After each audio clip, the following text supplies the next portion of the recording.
दोस्तों जब आप लैंग्वेज सीखने की कोशिश करते हो तो फॉर्म्स आपको सीखनी ही चाहिए। और फॉर्म्स सीखने के लिए आपने भाई बचपन से कोशिश भी की है, थोड़ी बहुत फॉर्म्स तो आपने स्कूलों में ही सीख ली हैं। लेकिन कई बार ये कन्फ्यूज़न होता है कि हम कौन सी फॉर्म सीखें सर, रेगुलर वाली सीखें या इरेगुलर वाली सीखें, कौन सी फॉर्म्स रेगुलर होती हैं और कौन सी इरेगुलर होती हैं, राइट। तो इसमें ज़्यादा कंफ्यूज होने की कोई ज़रूरत नहीं है। जब आपको लगता है कि एक्शन की जो फॉर्म है वो ईडी लग करके बनी है, सेकेंड फॉर्म और थर्ड फॉर्म, तो वो रेगुलर है।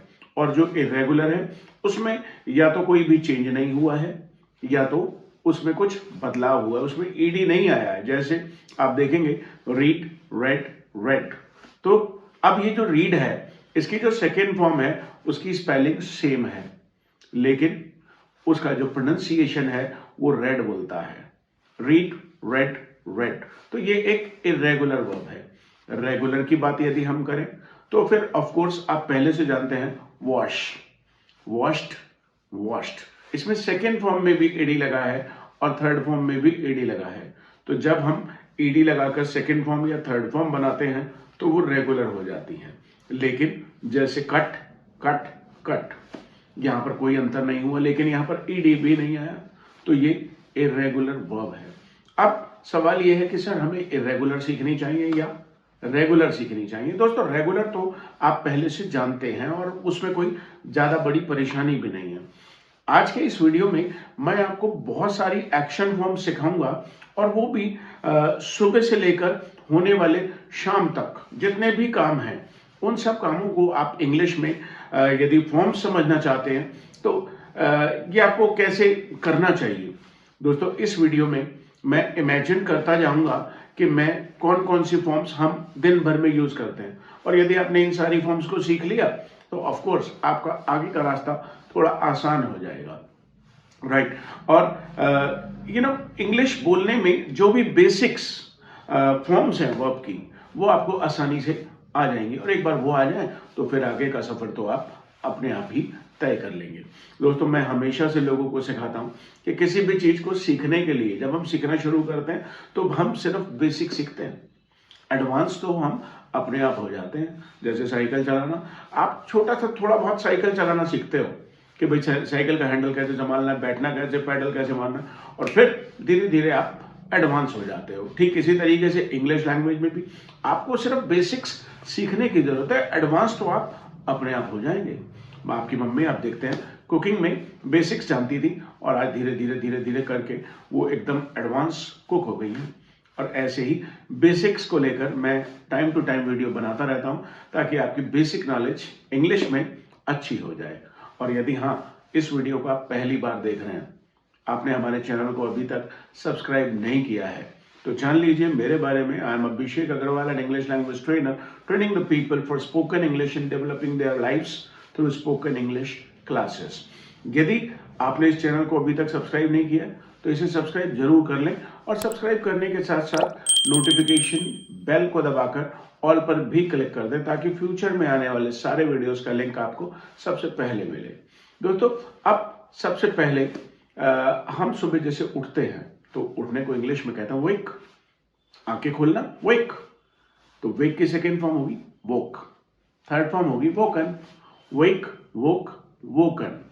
अब उसके बाद जनरली आप बिस्तर छोड़ते हैं और बिस्तर छोड़ने को कहते हैं लीव द बेड। अब लीव की सेकेंड फॉर्म लेफ्ट, लेफ्ट, या फिर उठना, उठने को इंग्लिश में कहते हैं गेट अप, और इसकी second form got up, third form got up, right. तो आपने तीन ये बेसिक सीख लिया। अब basically you know unlock the door, तो अनलॉक, अनलॉक्ड, अनलॉक्ड। यदि आप दरवाजा कुंडी खोले तो अनलैच, कुंडी खोलने को अनलैच, अनलेस्ड, अनलेस्ड, राइट। अब इसके बाद आप न्यूज़पेपर उठाएं तो उठाने को इस तरीके से कहते हैं पिकअप, पिकअप, पिक्ड अप, और थर्ड फॉर्म पिक्ड अप। अब पढ़ना रीड, रेड, रेड। कुछ लिखना note, noted, noted, write, wrote, written. अब कुछ खाना, खाने को इंग्लिश में कहते हैं ईट। एट, इसको एट नहीं बोलिएगा, eat, ate, eaten, eat, ate, eaten. Finish, finished, finished, drink, drink, drank, drink, drank, drunk. अब यदि आप ब्रश कर रहे हैं तो ब्रश, ब्रश्ड, ब्रश्ड। कुल्ला कर रहे हैं तो rinse, rinsed, rinsed. Even clean कर रहे हैं, क्लीन, क्लीन्ड, क्लीन्ड। कोई चीज पहन रहे हैं, पहनने को कहते हैं put on, put on, put on, put on. अब यदि आप कोई चीज झाड़ू लगा रहे हैं, झाड़ू लगाने को इंग्लिश में कहते हैं sweep, swept, swept, sweep, swept, swept. ध्यान रखिएगा दोस्तों, झाड़ू को हम कहते हैं ब्रूम और झाड़ू लगाने को कहते हैं स्वीप। अब यदि आप तैयार हो रहे हैं, तैयार होने को कहते हैं गेट ड्रेस्ड। तो गेट ड्रेस्ड की जो सेकेंड फॉर्म बनेगी वो बनेगी गॉट ड्रेस्ड, और थर्ड फॉर्म गॉट ड्रेस्ड। तो get dressed, got dressed, got dressed. बालों को कंघी कर रहे हैं, कॉम, कॉम्प्ड। ध्यान दीजिएगा कैसे बोलेंगे, combed, combed, right. Shave, shaved, shaved. Wash, washed, washed. Try, tried, tried. Cook, cooked, cooked. Serve, served, served. Pack, packed, packed. Drive, drove, driven. Drive, drove, driven. Ride, rode, ridden. Park, parked, parked. Lock, locked, locked. Enter, entered, entered. Study, studied, studied. Listen, listened, listened. Listen, listened, listened. Watch, watched, watched.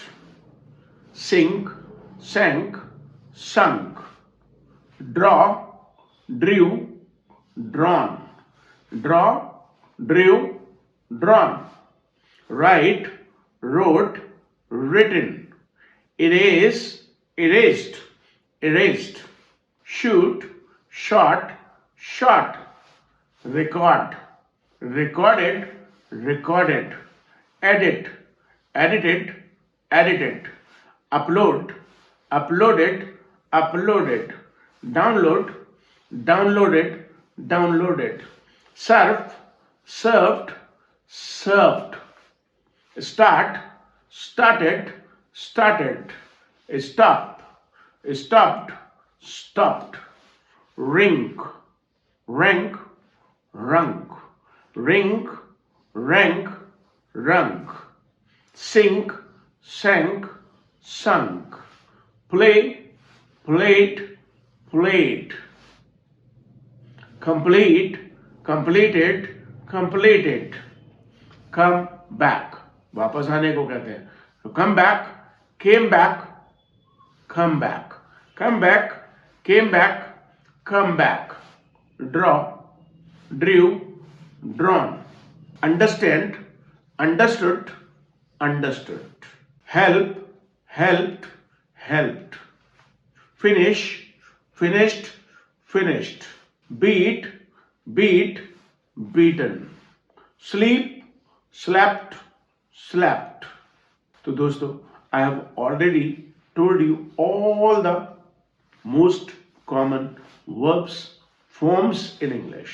मतलब English में जितने भी common words हैं उनकी सबकी second forms और third forms मैंने आपको इस वीडियो में सिखा दी हैं। वीडियो को बार बार देखिए, लगातार देखिए और प्रैक्टिस करते रहिए। मिलते हैं आपसे फिर एक नई वीडियो के साथ। Thank you.